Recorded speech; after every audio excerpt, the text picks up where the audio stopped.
All right, guys, here we go. Wednesday, January 11th.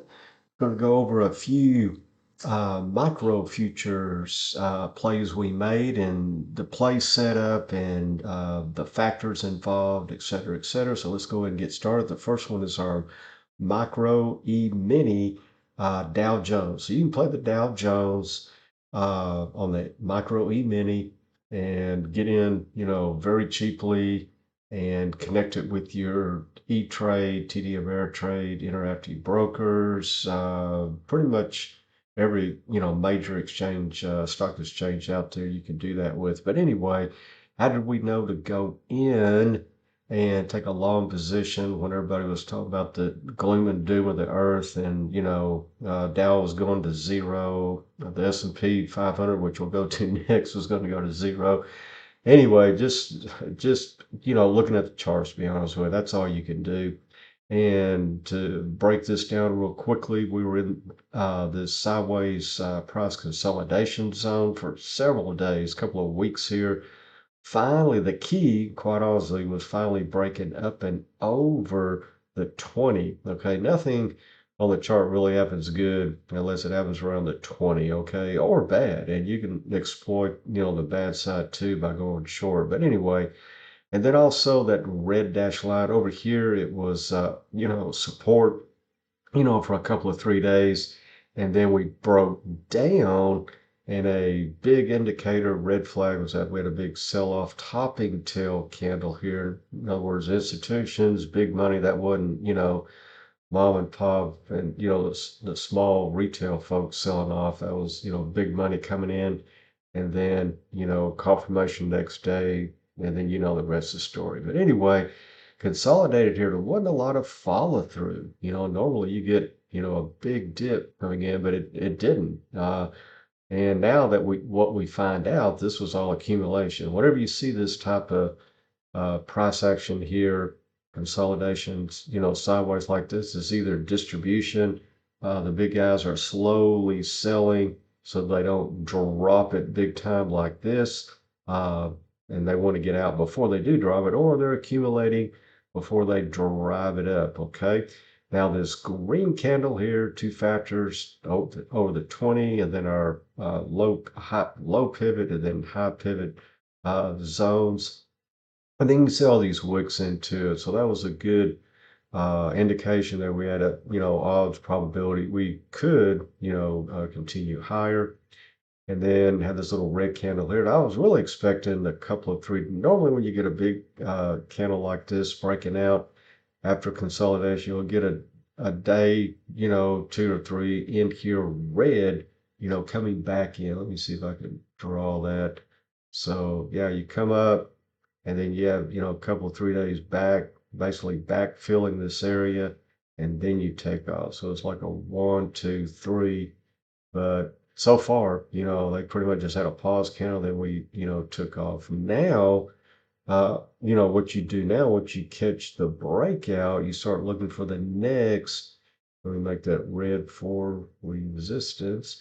You look for the next high pivot or low pivot, because then it'll be the opposite. Okay, that was, resistance, so we're going to come up to resistance. But if we come back, a lot of times resistance will be support where that blue dash line is now, if that makes sense. So yeah, that's our first caution flag, so to speak, right here. And we'll, see what we do when we come up there. And if the market is going pretty well, we can just come up here, pull back in, like a low, higher low, and then, keep pushing. And so we'll definitely watching this closely. And then the S&P, 500, pretty much the same deal. We have this high pivot over here that was obviously resistance, came back in, finally got over it, tested a couple of times, tested it, and then closed under it, came up, a couple of tests here, and then again, sideways consolidation. Nice candle here, but this is the one that we got in on because this one didn't, I mean, it closed over or right on the line and the 20, which is good, but we wanted better confirmation. Then the next day, at this, huge sell-off candle, all that, you know, sold off here, that topping tail. And most times, like right here, over here on the 13th of December, you roll over. But hey, next day, and whenever they stop it like that and do a 180 like that, the momentum has definitely changed. So, and then we're hitting the 200, so we're about to get out of this thing. Any show of weakness, so to speak, we're out of here. We have one, two, three touches. But at the same time, if they run it up tomorrow, Thursday, a little bit, we could come up here and then again, pull back, make a higher low and go. And then one of them, ones that we're most proud of is this gold trade here. Everybody thinking it's going to go to $50,000. Well, that's exaggeration. You know what I'm saying? Well, we had two key uh, resistance zones here that we knew about. That's why we took that short position.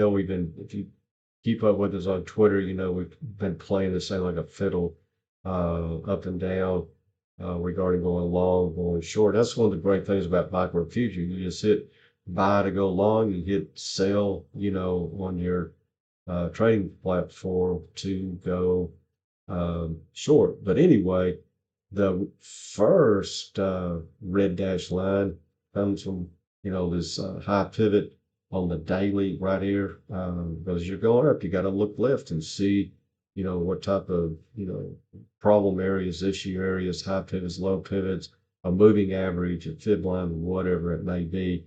And then the second line on top, our Patreon members know what that's from. So anyway, they're, investing in the service, and we can't really tell everything on these videos, but, kind of want to let you know what we look for and how we can pick these spots, almost to the penny to go long or short. And we're a little extended above the 20. So we're considering that you don't want to be buying far and away from the 20. That's where you want to be, slowly scaling out. And then when you come back into the 20, see here, as it moves up, timing is just like in athletics or whatever sports, it's all about timing and distance. See, from here up, it's been pretty good, um, time what that we've hit the 20. And even right here, we didn't hit it until, right about on the 15th, and the first time being on the November 4th. And then here we are, December 15th. Okay. So anyway, yeah, the price will always come back into the 20. So with time and distance far away as you are from the 20, you want to be buying up here. That's where you want to be, scaling out, waiting for it to either go sideways or down. And sometimes, it'll take you both, like you see right here, sideways and then down into it, and then continue on. So that's what we're looking for near term as well. But okay, guys, thanks for watching, and we will see you on the charts.